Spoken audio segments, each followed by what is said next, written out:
Кога влегува во оваа соба, во мене се измешаа чувства на згрозеност и жал за таткото силувач на своите чеда и за двете девојчиња кои трпеле и молчеле за изживувањата. Ова е куќата на ужасот.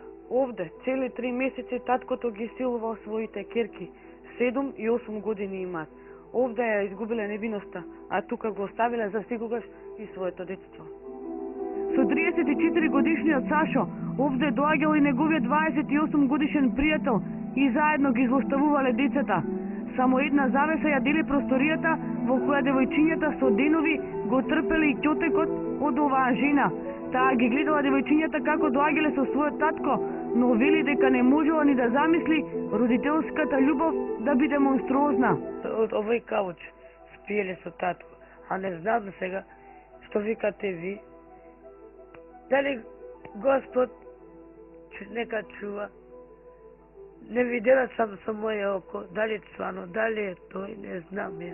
Мајката и таткото живееле во мрачна заедница.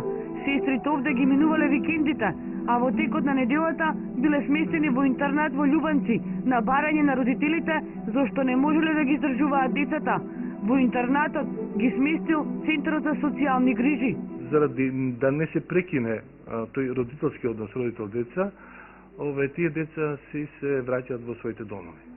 Но кој дозволил таткото алкохоличар и со криминално досие, без никаков надзор, да ги минува викендите со своите деца, а претходно ја принудувал на проституција и нивната мајка?